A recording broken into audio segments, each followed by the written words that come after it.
I consider myself a really positive person. Yeah. When you ask me about my tour days, Yeah. I call them the dark days. Yeah. I call them the dark days. I did not have fun. I did not enjoy myself. It's like, I can't handle this. It's not fun. But that demon of the negative self-talk never ever, I think, the root of it is always it's always present. It's like the yang to your yang, like it's always there. Yeah, I think it has to be there in order for you to appreciate when it's not there. Agreed. But it's always there. It's always there. I have gotten so much better at handling it. And that's why I love what I do, because my job is to help women get the confidence to play golf in front of other people. Right. Not making you an LPGA golfer. Right. I'm making you good enough to be out there with other people. That means you're on the first tee, everyone's watching you, including the starter, including the people on the practice putting green. And the first tee jitters, like, everyone's looking at me, And if you can get over that and hit the ball and not care what happens to it. Thanks for coming today. No problem. My really pleasure. Appreciate you Thanks being here. Thanks for doing it on a Friday for me. I appreciate it. Yeah, we did this for you, eh? By the way, it. Gave her a little bit of, hey, this was for you. But honestly, you know why? Because I found it very interesting. I think what caught my attention was it your book that you wrote, like smashing the grass ceiling? Smashing the grass ceiling. Yeah. So when I saw that, smashing the grass ceiling, first of all, being like a cool name, huh? I think it's a cool name. Yeah. I love golf. Yeah. So I was like, what is this all about? Yeah. And just in a nutshell, what was the book all about? It's about why you should play golf, ultimately. There's not one lick of instruction in the book. There's not one lick of instruction. Okay. It's all about giving women the confidence and the reasoning behind, hey, you're going to get invited to corporate golf tournaments. Don't say no. Say yes, and here's how you handle it. And so there's, chapters on etiquette and some of the basic rules and what do you do when you walk into a pro shop and how do you make a tee time? Like things that people don't teach you. You want to learn how to swing a club? Go take a lesson. Right. But also all the other stuff around it that actually will make a difference. So the goal is, you want to host somebody from your company. From your company, you want to host suppliers, vendors, customers, and you want to make a tee time and you want to invite them to a golf club. What should you do? Right. How do you go about doing that? Right. So that's step one. Then you learn how to play golf. And the grass ceiling reflects on the limit that are put on women in terms of their opportunities to go and play. Yeah, correct. Or to advance in the world, in the business world. And I guess you got there because you managed to advance a little yourself. Yeah, I did. I smashed a few golf balls in my life. You did all right. I smashed a few golf balls in my life. So I'd love to hear a little bit about how that evolved. So I was a professional golfer first. Like I graduated McMaster University, emigrated from Kenya, went to university, turned pro, played golf, and got really tired of being poor.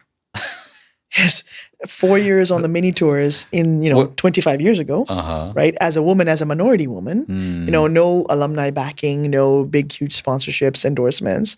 It's a slog. Like you're grinding your way through, and I had a blast traveling the whole world playing golf, but I made zero money. And when you come from an Indian background, or a Smiley background, and you're not making any money, and your parents are professional, it doesn't look good. It doesn't feel good to you. You're not living up to that expectation. And I was tired. I literally was tired of slogging it. And so then I quit playing professional golf, but I discovered the sport of long drive. And while I was a professional golfer, I was always very long off the tee. Okay. But then, Mohammed, there's nothing more frustrating when I'm hitting a 9-iron into the green and leave it 20 feet, and someone's hitting a 7-wood and they stick it 10 feet, right? So I was always long off the tee, right? And then I discovered the sport of long drive, and that's where I excelled. Okay. Because long drive is how far do you hit it off the tee? Right. You have 6 balls, 2 minutes, and Pearl Jam's playing in the background, right? So you just smash it. You literally just hit the ball as hard as you can. Okay. And that I was good at. I won 5 Canadian championships in long drive. Wow. That's what started the smashing the grass ceiling journey, because I got invited to play in lots of corporate events and entertain people and challenge them to hit balls by me, raise money for charity. Right. And on all those events, there was 140 men and 4 women. Yes. And I started to ask the question, where are all the women? And they're like, well, we're not good enough. We're selling raffle tickets. Like, why aren't you playing? Have you seen the guys? Because some of them aren't good enough either. right? But I think as women too, we don't want to do things in public that we're not good at. This perfectionist syndrome, right? This, I'm not good enough and I'm going to not be good at this and people are going to watch me and it's vulnerable. I'm going to swing and a miss. And what do you think? People are going to hate you because you swing and a miss? Are you not a good enough CEO because you can't hit a golf ball? But we pair this sense of self-worth on my ability to swing a golf club. And it doesn't make any sense. So, so you went from, you said you finished McMaster, and you said you were tired of slogging it, and in the professional golf world. Just take me so that I understand this a little bit better. Yeah. Where did you play around? Like, was it in Canada? I played all over. I played on the South African LPGA, played on the Asian LPGA. In Canada, we had a tour called the Demore Series. In the States, there's a tour called the Semestra Tour. Okay. It was called the Futures Tour back then. Okay. Actually, maybe it's called something different now, but it was the Futures Tour back then. Right. I played on the Players West Tour. I played on the Challenge Tour. Yeah. There was a bunch of mini tours all over the world. And when you say it's like you're grinding it, like you can summarize the whole thing into a word, grind, right? Yeah. Like, but really, what is it specifically that was making it making it a grind? What's the grind? What's the grind? The grind. So you're golfing. Yeah. Okay. It's also your job.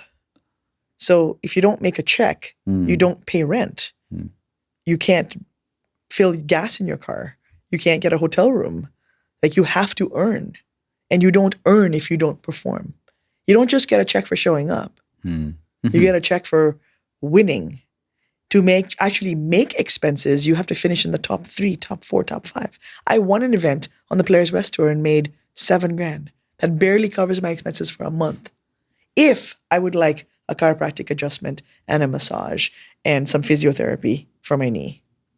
So when first of all, you're a pro golfer. Okay. You're in the elite, of the world. In a sport where many consider the elite play. So you're an elite amongst the elite. And you have this feeling of failure, like it sucks. Yeah, it sucks to not win. It sucks to not win. It sucks to not make a check. Because a lot of I love to golf, and I think, wow, the people who get paid to do this, wow, just what a life, right? Is how it actually looks. Yeah. We see the people on TV and the endorsements and so on. But that's like a very, I think it's a small percentage. Correct. The people who have to go out there in the industry, forget just the industry, like where they're dealing with apparel and merchandising and the business end, that's one part of the industry. Then there's the competitor. Those people, I think, have it the hardest, if you ask me, because there's it could be rainy outside. Anything could go wrong when you're playing. At least when you're, when you got merchandise to deal with, you got a team you can work with. Yeah. You're not alone. Yeah. Here you're absolutely. You are, and nobody's your friend. Nobody's your friend, because if I don't play well, then my competitors have just moved up a chance to make a little bit more money. Right. Right. They moved up in the rankings. So no one really cares whether you play well or not. While you're the best amongst the best in the world, you're part of the 0.5% at what you do. So this, that you're part of the 0.5%, right?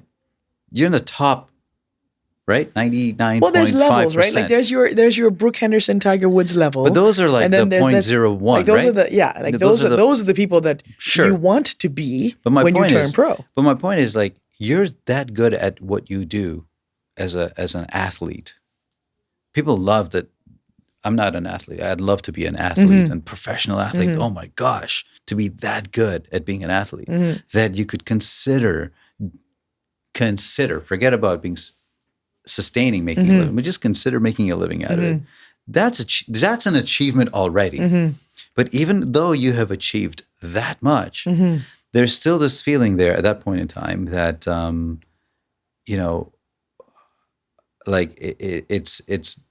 it's difficult and you're struggling and there's anxiety and there's 100%. Worry and there's fear. 100%. I wouldn't say it's more worry and fear. It's anxiety about, I've always struggled with I am not good enough, right? I am not good enough. I'm not good enough as a X, fill in the blank. Right. Right? I'm not good enough. Yeah. And when you have, and especially in golf, I guess that could mean anybody's sport, but for me in golf, there are so many chances to fail. Yes. There's so many chances to fail. Yes. And when you already live or are haunted with the I am not good enough mindset, mentality, it gets reinforced on a regular basis on the golf course. A regular basis. You 3-putt. Yeah. You duck hook it in the water. You slice it in the woods. You top it up and down the fairway. You make a triple on a par 5. There's so many opportunities for quote unquote failure. Yeah. But it's all relative. Yes, I'm a really, really good golfer. So did you find yourself actually like getting down on yourself? Did you ever? 100%. You did? I don't think I've met any golfer who doesn't. Yeah. But the challenge is, how do you manage that while you were playing? So when you got down on yourself. Sometimes I did it well. Yeah. Sometimes I didn't. What's not doing it well? What's doing it well? What not doing it well is letting it get to you. Yeah. Is, you in my particular case, 300 yards off the tee. Yeah. I'm half a sand wedge in. And I scull it through the green on the other side behind the tree. And I'm like, look at myself like, you idiot. Yeah. You idiot. What are you doing? Self-talk, the self-talk, the negative self-talk, the denigration, the you are better than this. What is wrong with you? Yeah. Right? This is not how I grew up. I grew up in a very loving, supportive family. Okay. So it's not like I was where'd you learn that? That's a great question, right? It's an internal fight, an internal battle of, I didn't grow up with my parents telling me that I was useless and not good. In fact, I had nothing but love in my household. Okay. Right? But I think if you ask any athlete of a high level, they'll tell you the same thing. It's this whole self-talk. Where does it come from? Can't answer that. I don't know. Right? But it's there. And on days when I can think about it better, on days when I could handle it better, I played better. Because it's always there. It's always there? It's always there. So that's interesting because I love the honesty, because the first thing that happens is when we're faced with any challenge is to try and understand where the root cause is so that we can go and solve it. Yeah, that's what my therapist is there for. Right? You want to get there. Right. I think we all want to get there. So, but when you can't identify where it's coming from, how do you deal with it? Yeah, it makes no sense. So what did you do then? Like, how did you find yourself? What modifications did you find yourself making? You'd only miss so many cuts in a row before you're like, okay, something's not working. Right? If nothing changes, then nothing changes. It's a really good performance metric. Yeah. Right? You're not making the cut. So what's happening here, right? And when you have hit beautiful shots on the driving range, and you step up to the tee, and you're like, Where's that swing gone? I was just striping it on the range, and now I'm blocking everything right. That's right? No, that never happens to you, right? Oh my God, that only happens to me. I'm the best player on the range. Right? So on the range, why are you so good? Right. What changes when you're on the golf course? Right? Those are the conversations that I had to start having with myself. Is I've played this golf course. And what were you? What did you find out in these conversations? At every point in my time, I can birdie this hole. Yeah. Why can't I do it today? Because today I am afraid it means more. It means a lot more today than it did in my practice round.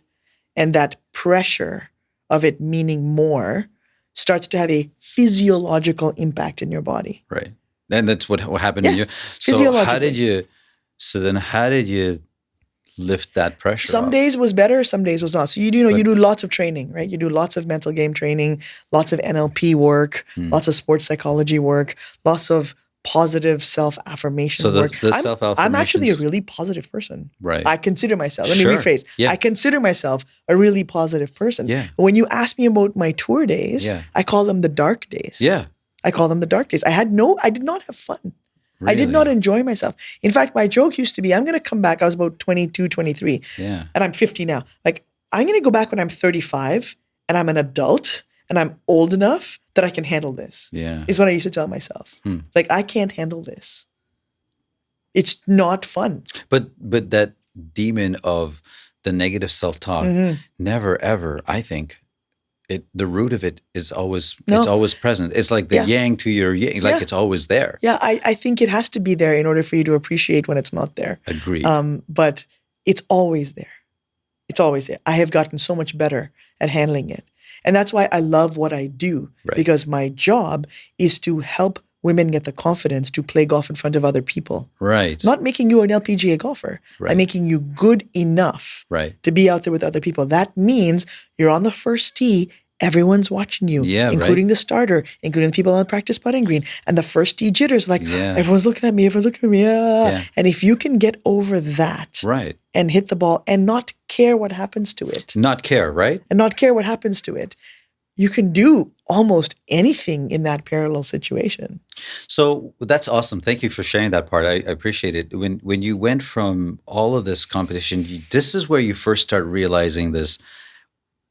If you didn't have that experience, right? If you didn't have that conversation with yourself back then, you couldn't have been doing what you're doing today. Correct. So those dark days actually become golden as far as what you can say. Nobody would trust you today if they didn't know that you knew what it felt like on that first tee, right? Yes, in theory. Right. But what I get a lot of is, well, you're a pro golfer. Right. You hit every shot fine. It. Right. You hit every shot fine. Right. I understand what it means to be on the tee from Ontario, Canada, Fareen Samji. Everyone's clapping in. And then I step up to the hole and I'm shaking. And I hit my drive and I can see it hooking left into the water. And you're just standing. What do you do with your body, right? You veer it right because you think you can make the ball go right by turning your body. And I'm just going, no. And it goes into the water. I'm like, And my whole, your whole just body image and your head just kind of falls and you make zero eye contact with anybody and no one's clapping because that would be rude, right? Right. It's like silence befalls the tee box. Yeah. And all I can hear is people going, oh, poor That's girl. An eternity right there. Oh, poor girl. Yeah. Right. And you have to pick yourself up and do the same freaking shot again. Yeah. But for 3. Yes. Right? Yes. And you have to do it again and you have to step up and do it again. Yeah. And you don't have a choice. You just have to do it. So the fear factor, the anxiety is the same, maybe even more intense in some cases because the expectations are even greater. Like when a novice or an amateur walks up, at least I could say, I'm a 15. If you can say 15. That, it depends on your own expectation, I right? guess. Like, you know what? I'm okay. I can shrug my shoulders and like ha, laugh at myself. Yeah. You can't do that when you're a pro. Yeah. That's not a pro thing to do, right? Yeah. You gotta steel your nerves and not show and this. Yeah. But that makes it even harder because it's still going on inside of you. Yeah. Right. If I had a chance to do it all over again, I would literally, as soon as the ball goes in the water, I'd be like, well. That was interesting. Right. And pick it up and do it again. Because just those words make me feel better. Yeah. As opposed to the silence, the head drop, the Right. Right? I would do but I didn't have the maturity. Well, you didn't have the hours of maturity. I didn't have therapy. I didn't have the hours of failure to learn it. Yeah. And it's amazing because in your journey you leveraged those kind of people around you to be able to learn that seems a simple thing. Yeah. So when you went from competing in tournaments and now competing in long drive. Yeah, long drive. When you walked into long drive, like you said, you had these memories, right? Yeah. Of not being good enough. Yeah. So was there a thought in your mind as you're contemplating going into long drive, what if I'm not good enough? For me, long drive I happened upon it by accident. Okay. And I just showed up. I saw an ad. I showed up to the range, hit 6 balls, and advanced to the next stage. I'm like, that was fun. And I'd always been a long driver of the ball, even on the tour, right? So I happened upon it by accident. I enjoyed it. So I had passion behind it. I liked doing it. All my memories of golf were dark days. But this was an aspect of golf that was fun. There was music playing. I wasn't alone with my thoughts on the tee. There was no silence around me. There was music playing. People, and I'm an extreme extrovert. And it didn't matter if it duck hooked. Right. I'm an extreme extrovert. Right. I get my energy from other people. Right. And I get 6 balls. I can duck hook 5 of them. It doesn't matter. Only one has to be in the middle of the grid. Right. Right. So there's an adrenaline component. There's I'm good at this component. I like this, and I'm excelling at it because I like it and I'm good at it. And I'm not beating myself up over it because I've already failed. I've already failed you can in fail golf. here. Yeah. I can fail and it's fine, you know? Yeah, but the margin for error in the actual I almost saw it as a redemption for me.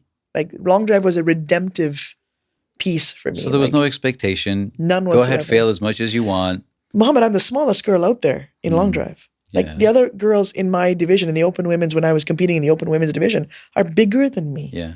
Stronger than me, taller than me. Right. Physically stronger than me. So you weren't going in to win anymore. No, but it sure felt good when I won. And then you won. Winning. And then you won. And then kept winning. So isn't that interesting? Like, do you think though, had you gone in with this like expectation and that pressure on yourself, that would have actually the biggest pressure? Yes, it would have. The biggest pressure I felt was when I was defending my title for the 5th year in a row. There you go. Right, like because I'd won the Canadians 4 years in a row. I was 42. I'm like, this is my last year. So that talk because starts my body, coming in. like my body was just not. The workout, it was just hard. I was in pain a lot, right? And I knew that this was my last year. And I'm like, wouldn't it be nice to win 5? I mean, because 4 wasn't enough apparently. But wouldn't it be nice to win 5 because that's a nice number? So I'll quit after I win this year. So that pressure I put on myself. See, there it is. It was on me, on myself. Right. Nobody else puts it on you, right? And that was, I found and that was it was a win. It was a hard win. Right. Yeah. Well, I think that says something about like, even though you have these moments where you're tough on yourself, you find, they always say, find what you love to do and you'll never work on that whole thing. And you wouldn't have really come to appreciate that as much also had it not been for, having this other. But usually when we're in that first stage of it, like we haven't got to the stuff we love yet, we can really get stuck there, eh? Yeah. Like, and then it just and then we take that with us everywhere. Yeah. Because we love being sad. Yeah. Do you feel that? No, I hate being sad. Yeah, well, this is it. I hate it. I have my negative emotions are in a bottle and they're put up on a shelf and they're away. And my therapist is like, no, bring them down. Right. Talk to them. I'm like, why would I want to sit with something bad? Right. Right. Hence the positivity, right? Like I don't enjoy. It's important to recognize, yes, but I don't enjoy sitting with bad. And so if I'm sitting with, I hooked it again. Oh, I 3-putted. Oh my gosh, I played so terribly. I'm just going to make why am I doing it? I'm just going to make myself feel terrible. I have a rule. I always say, if I'm not having fun doing it, I'm not doing it. Yeah. I'm out. Yeah. And I've missed out on a lot of, call it opportunities as a result. Right. But it's funny, even like I wanted to be like, speaking of professionals, right? And I wanted to be a certain kind of professional. And I was like, that doesn't look like a lot of fun doing that. It was law school. Right. Yeah. and no fun at all. I didn't. And I felt on some level that I'm not living up to, what would be expected of me or what I would expect of myself. Right. And again, I didn't have this pressure from my parents to do it either. Where did it come from? Right. Yeah. And it's funny, I talk to a lot of lawyers now who are like, you did the right thing. Yeah. we didn't say no to that. Yeah. Nobody ever tells me I did the right thing. I'm thinking, but you got the law degree. Yeah. You are the noble. Yeah. You got the status. And they're like, it's not all. Yeah. It's not all that.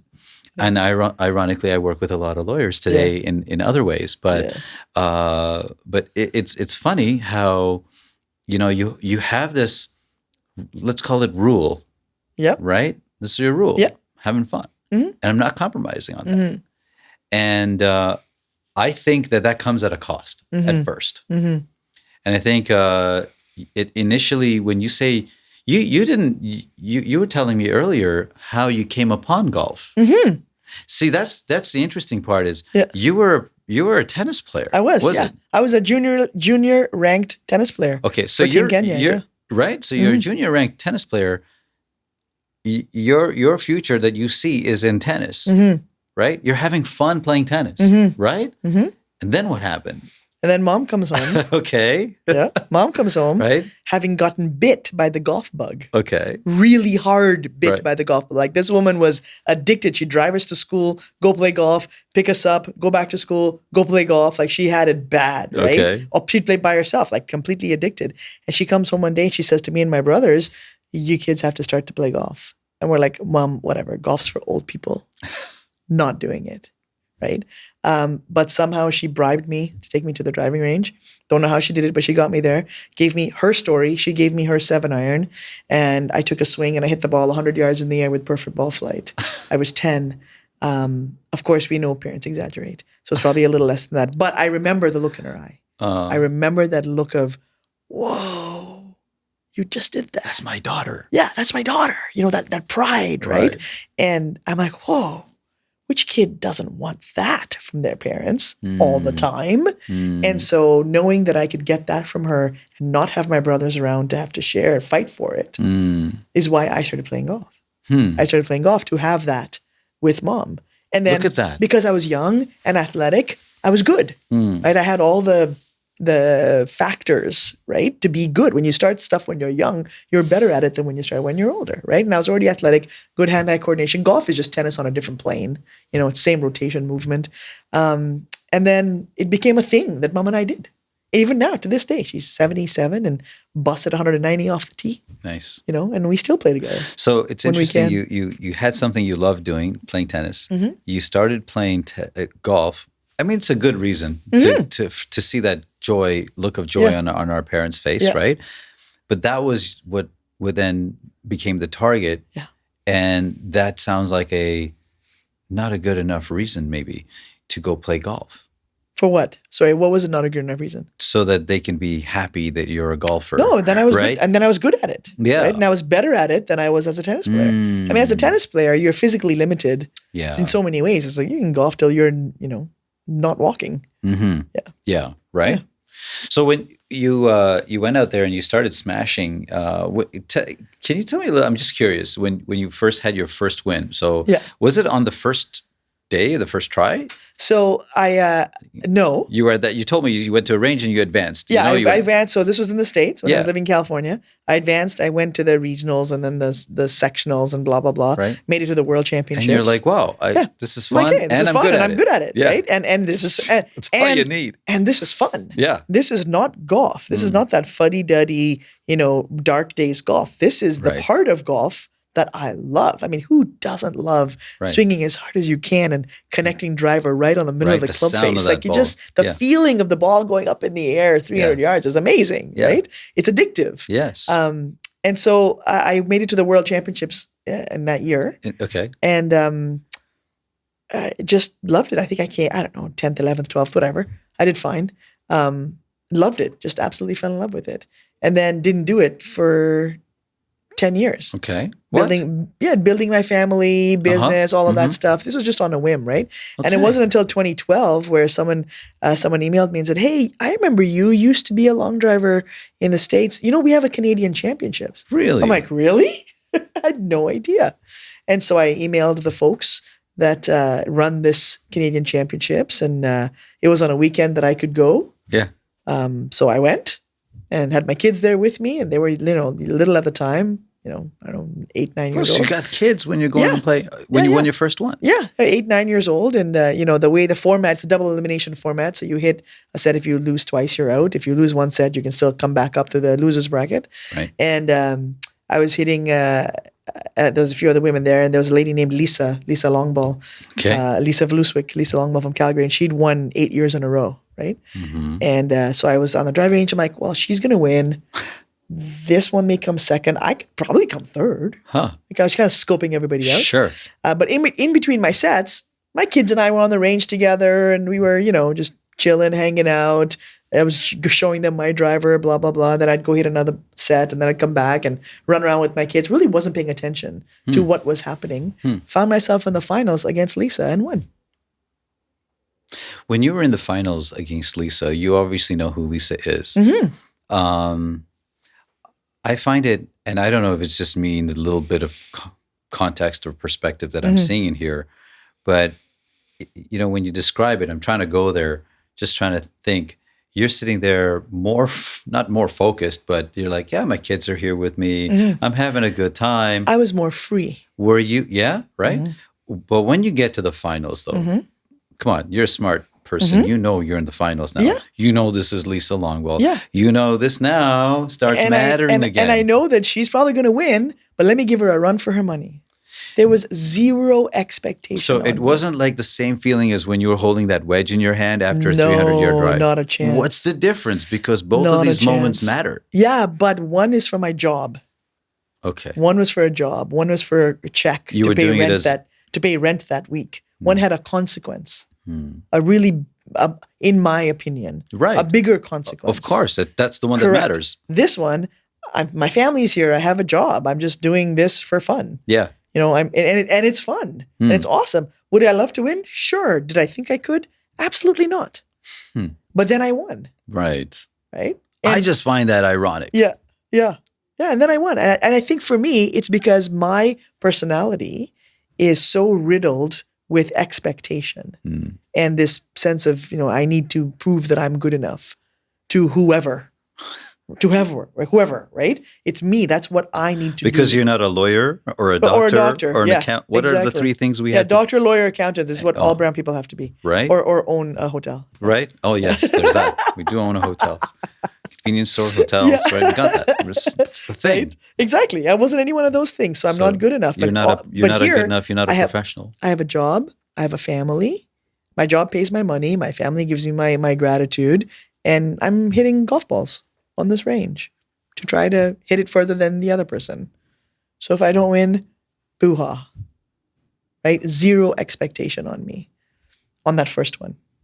So that's where I was going next, which is, okay, so you won the first one and now it's real. Right. Now, you know, now the target's not on Lisa's back anymore. Now it's on my back. You can tell, right? You can feel it. Yes. So then I show up to the same championships the next year. Okay. And I'm did your kids come with you? They did. Okay. The second time they did, yeah. And they came almost every year, actually. And I won again. But it wasn't as freeing. Didn't feel as free as the first one. Right. Right? Felt a little bit more, okay, I can do this. I can do this. I can do this. I can do this. Does that make it easier or harder, you think? I think when you're an athlete, you want that push. You need that. I needed that push, you know? And so it was what I needed to be better, I think. It was good. It was good for me. It was good for me to have a little bit of pressure. Well, yeah, I think I think pressure is like a great thing. If there was no pressure, the world would not turn. You know, like pressure is a great thing. Yeah. And I think it's a great enabler because you can dig deeper and find things in you that we wouldn't have if you didn't have the pressure on you.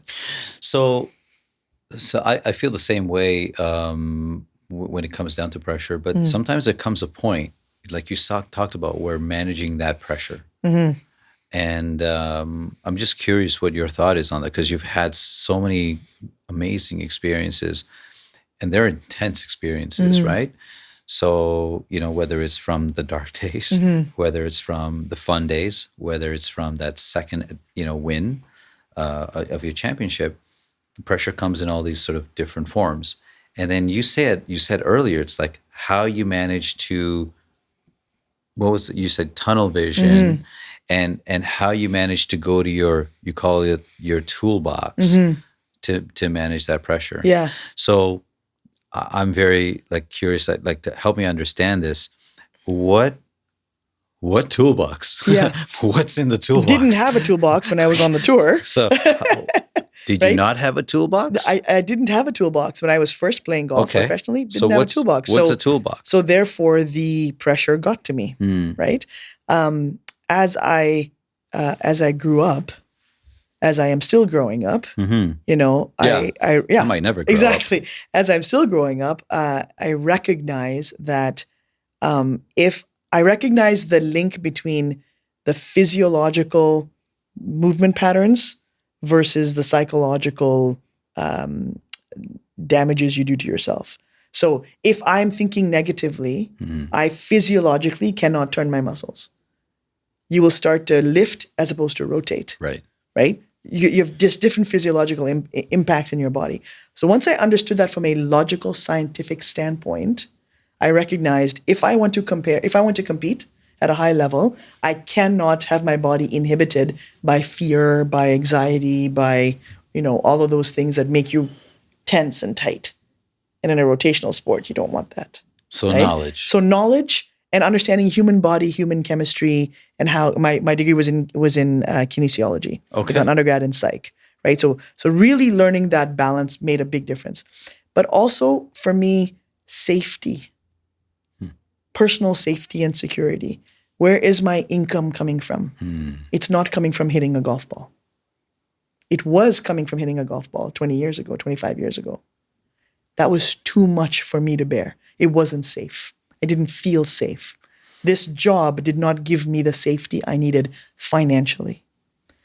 At Long Drive, my safety and security is not dependent on hitting this golf ball.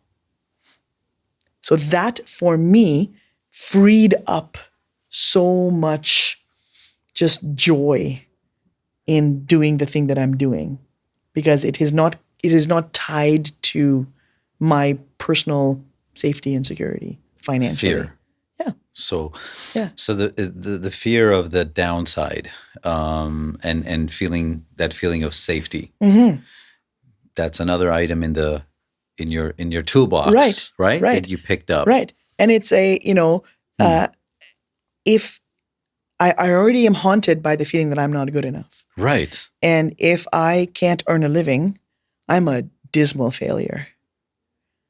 But if I can earn a living, then I'm fine. Then anything else I do is a by the by.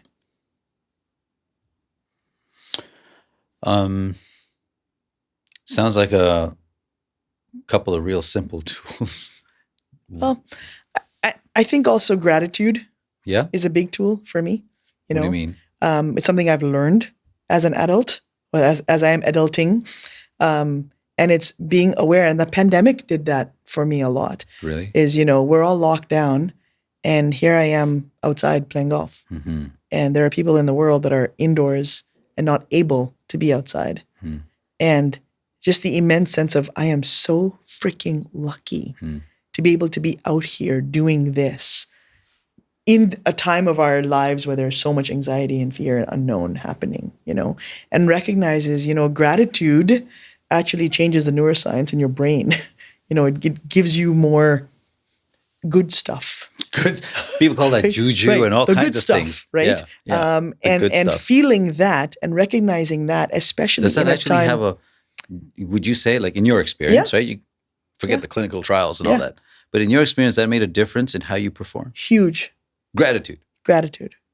Huge difference. Okay, I can understand if someone says fear makes you restrict. Yeah. I get that. Yeah. But how does gratitude do that? My friends will laugh at me because one of the things I say a lot, and I mean it every single time I say it, is I'm on a golf course on a beautiful sunny day, and I'm like, you know what, guys? There is nowhere in the world right now that I would rather be. Right.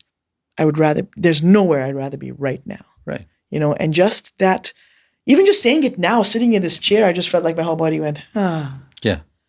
Just that feeling of sinking into what you're doing. Some don't do that because they think that that's just kind of like, you're deluding yourself. Mm-hmm. This is not real. Mm-hmm. I challenge them to try it. I challenge them to try to be authentically grateful.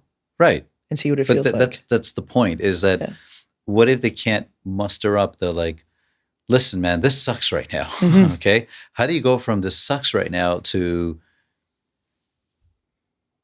like, the 20-year-old who's sitting there with just sculled the ball. Mm-hmm. 30 yards from the green. Right? It's a terrible feeling. Right. Yeah. So how do you tell that person, come on, go to your toolbox, bring out the gratitude now. What are you going to be grateful? You're 20. You say, I'd rather not be anywhere in the world. Like, you're 20. I was 20. I had not enough experiences to do that, right? And not enough therapy at that point either to do that. Fair enough. Right? But I think, look at Tiger Woods when he was in his 20s versus where he is now, right? And if you were to ask any elite athlete in the world, what would you do differently? they'll tell you stories and pages, right? At 20, I didn't have a toolbox. Right. I had ego at 20.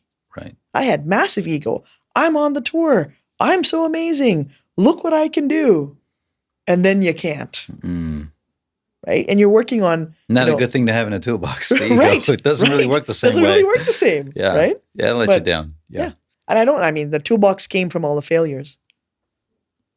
Right? For me. I think that's a really great way to put it. My toolbox came from all my failures. Like if that's not gratitude, then for the failure or for the setback or for whatever you want to call it, the fall down, the hard stuff. Yeah. So it really, if we could look at it the same way and see it's like that is the making of the toolbox, right? So a lot of times I felt like even I try to recall when I was in my 20s as well. When you talk to people that are in their 20s, or if you recall when you were in your 20s, you're like, but if this is not life, then what's life, right? Like that stuff is like old people, right? I'm not old people. Yeah. This is the life to live. Yeah. So if I can't do it here, I didn't see it as a phase to learn, to grow. I was like, no, this is where life happens. Yeah. And we're like, no, this is where life gets learned. And then it happens another point. Right. And they're like, but I want it now. It's got to happen for me now. Yeah. Right? Look, it's happening for so-and-so now. Right. They're not shanking it. They're going ahead of me. And we think about all the world that's passing us by. Yeah.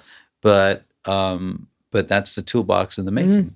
So that's really cool. And so you just kept on going on, your second, your third. Was there one, and you talked about the last one, and I guess you've had some, how long ago was this that you 2016 was my last one. Okay. Yeah. So it's not too long ago. No. It's within memory distance. Yeah, it's within memory. You can still feel like the air and, what the weather was like. Yeah.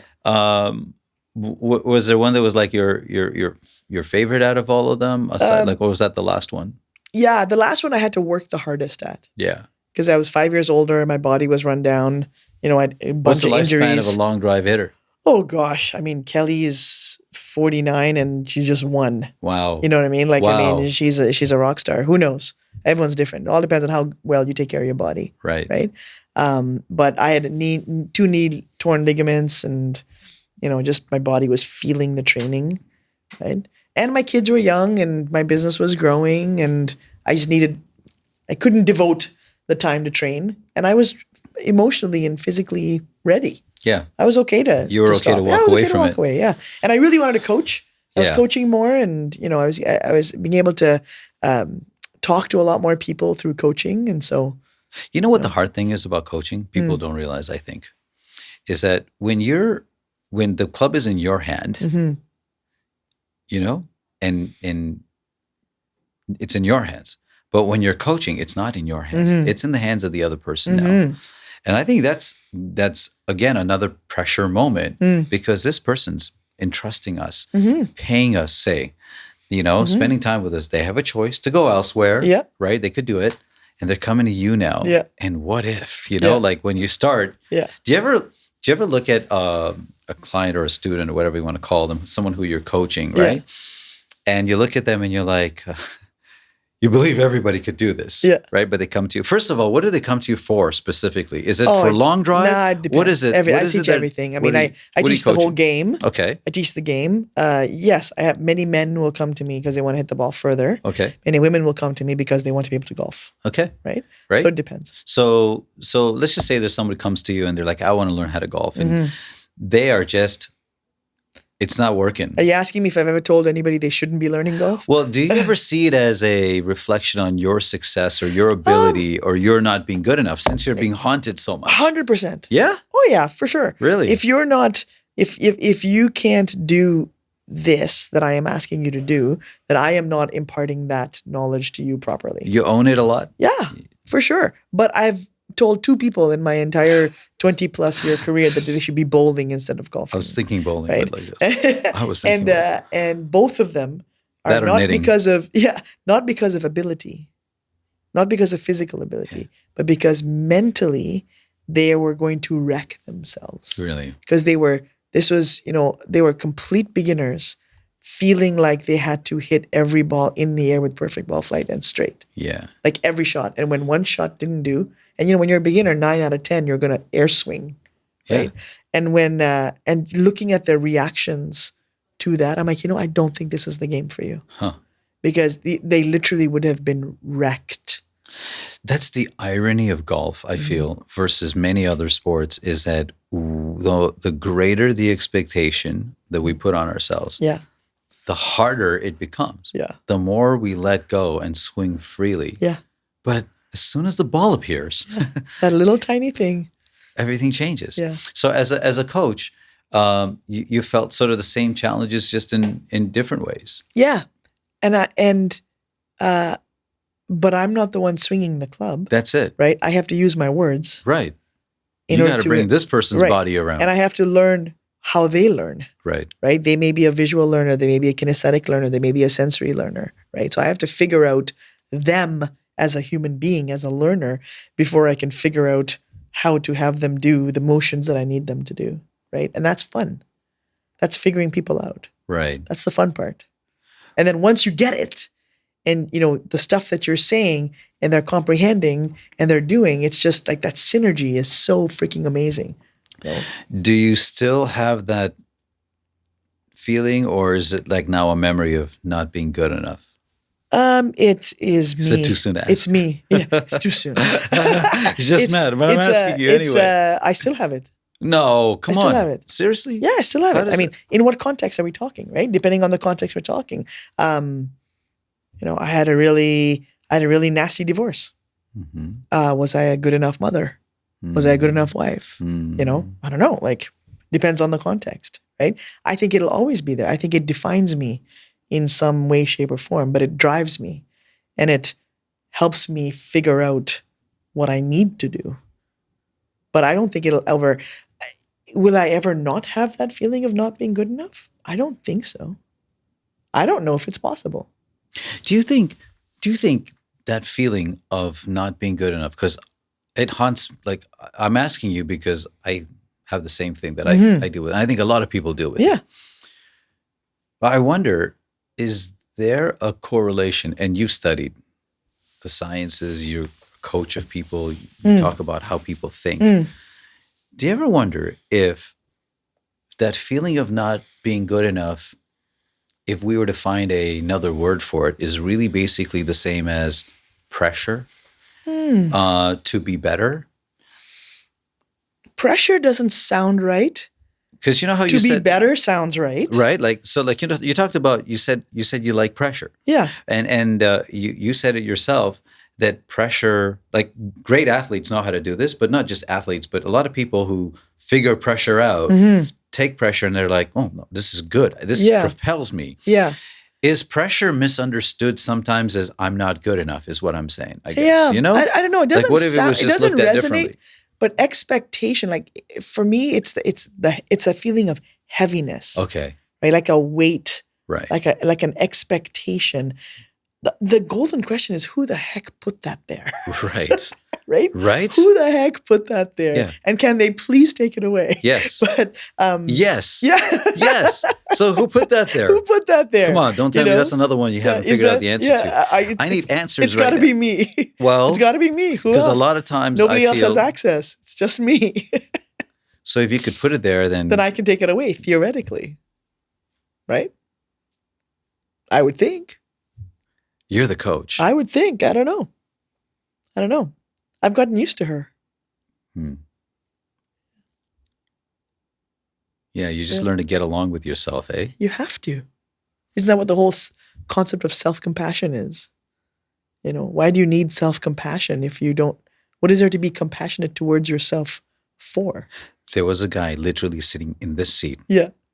Earlier on today, said the exact same thing. Maybe he knows how it got there. I'm going to bring him back. Because he actually said, you got to look in the mirror and you got to look at that person and say, you're a good person. Yeah. Like, what do they call them? Affirmations. Affirmations, right? Yeah. But even the affirmations, when we say them, when we're going through it, it's like, come on, like, like you're tricking yourself. Okay, I laugh at myself. Right. I can't look in the mirror and talk to myself. Right. I will laugh. So you see, it doesn't work for everybody necessarily. Yeah. And there are the people who are like, I don't call them naysayers on affirmation. And affirmation works because you've absolutely. stepped up and you know it works. Yeah. You talked about how gratitude, all this, it changes the way your physiological self operates. Right. You got that. But now you're saying, there's still this feeling of not being good enough. And I'm wondering about the exact same thing. And I'm wondering now, would you narrow it to saying so you're narrowing it down to saying that feeling of not being good enough is more expectation than it is pressure. But what's the difference between pressure and expectation? Yeah, I don't know. It just, the word pressure doesn't resonate. In its, in whatever my understanding of the word pressure is, gotcha. Right? But different people would have different meanings, I guess. But it's, I don't know. It's always I think this fear of failure or this fear of not being good enough. I don't see it ever going away. Like, that's what I'm saying. I'm wondering if that's not a bad thing at all. Like, I'm wondering if the fear of not being good enough is just another way of saying you got potential to be better. That's what I'm wondering. Yeah. And if it could be looked at that way, because golfers, I think, are masters at doing this. Yeah. It's a really good reframe. Right. Reframe. Yeah. If that's what it's called. Yeah. I think it's a really good reframe. Just like when you hit the ball in the water, you're like, that was interesting. Right. As opposed to, damn it, I suck. Right. Yeah. Because you were asking me earlier, like, what's your passion, right? And I was wondering about the same thing. It's like, what is it that drives you?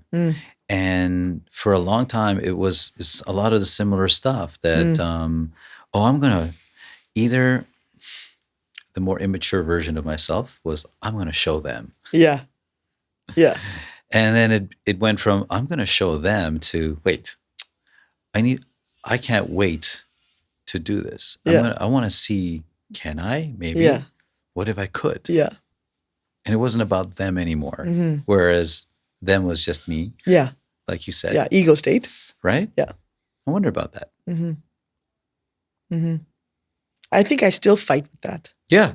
Right? I mean, I still want to be the best at something.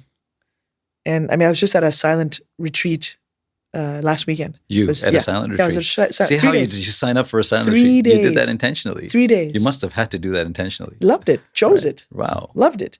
And should have done 5 days, Huh. But at that retreat, the teacher, the meditation teacher, was asking us to reflect, when things come up in your silence, why? Why do you feel that way? Like, why is there a need to want to check your device at this particular moment?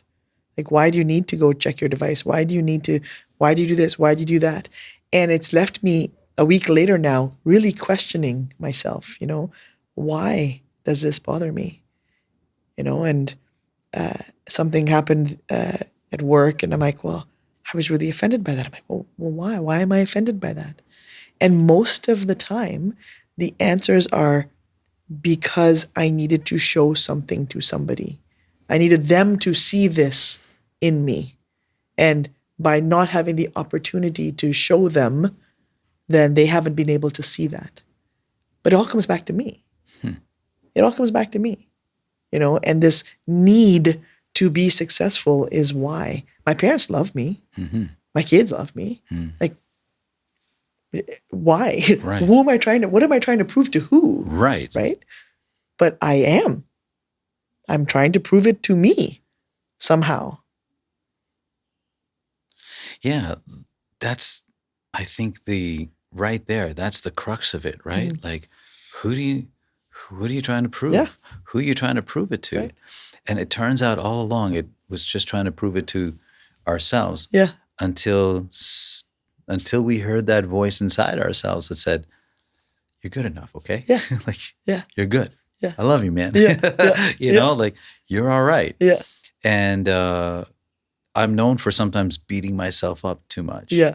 And it'll come out for me in places like when I when I play team sports, for example, when I see somebody not giving it their all, right. I'm like, oh, I'm intense that way. Yeah. But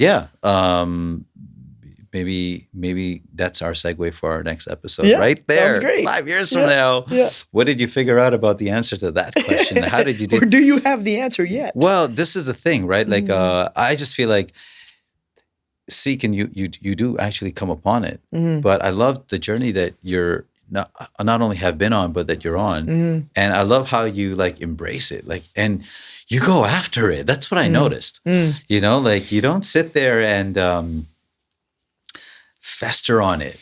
You keep moving, and by keeping on moving, that's a really important thing, I feel. And I think not only that, but you're also able to look back on it and say, hey, this is how it helped. These are my wins. These are gains. Yeah, and those things don't serve me anymore. These things do. Right? Yeah. You met a lot of people. You said you have men as clients, but can I talk about the women in golf for a second? Yeah.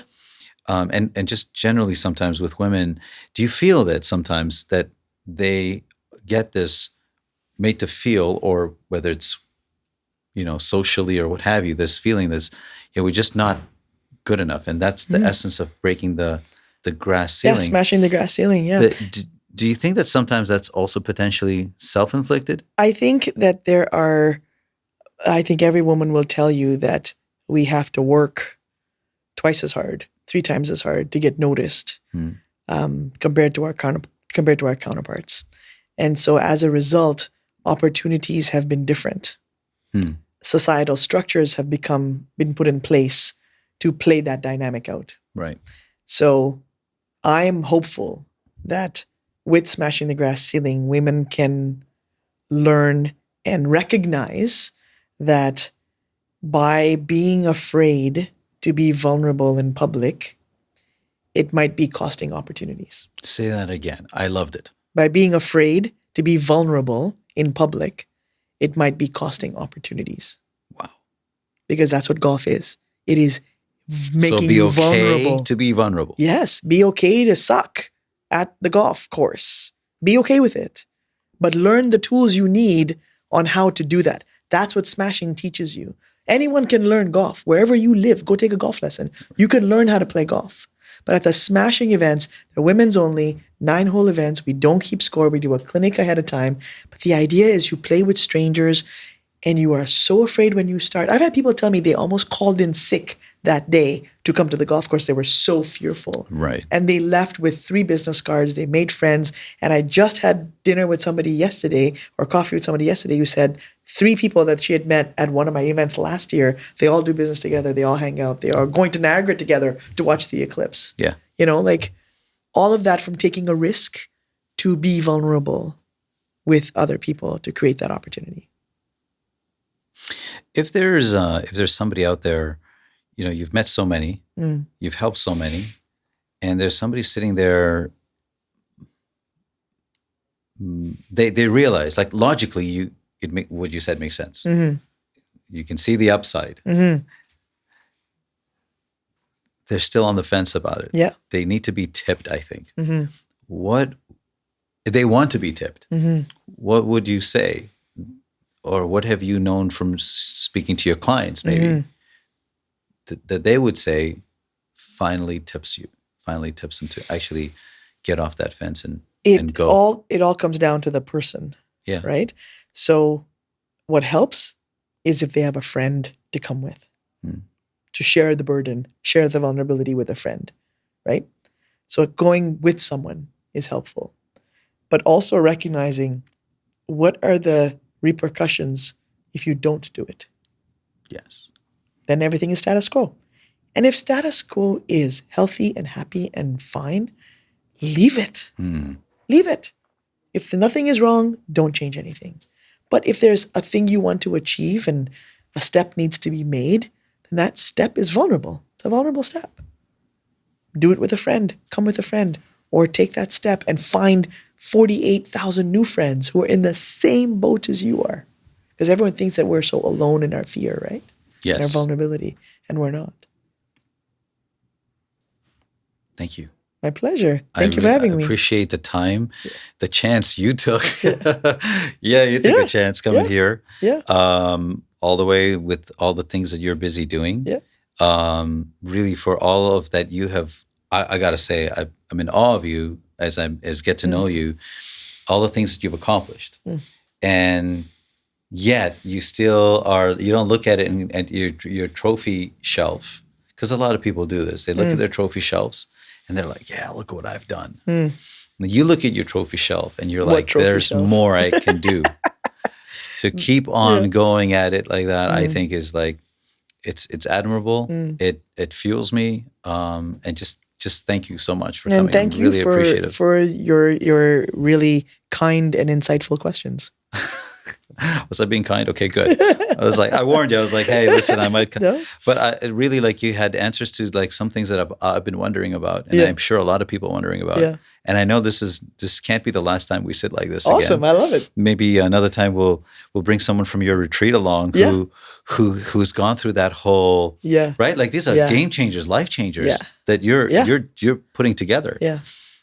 And I'm sure there's some great stories that come out of that. Maybe we'll round some of them up together with you. Or Epic. We'll do it. Love it. How's that sound? Sounds great.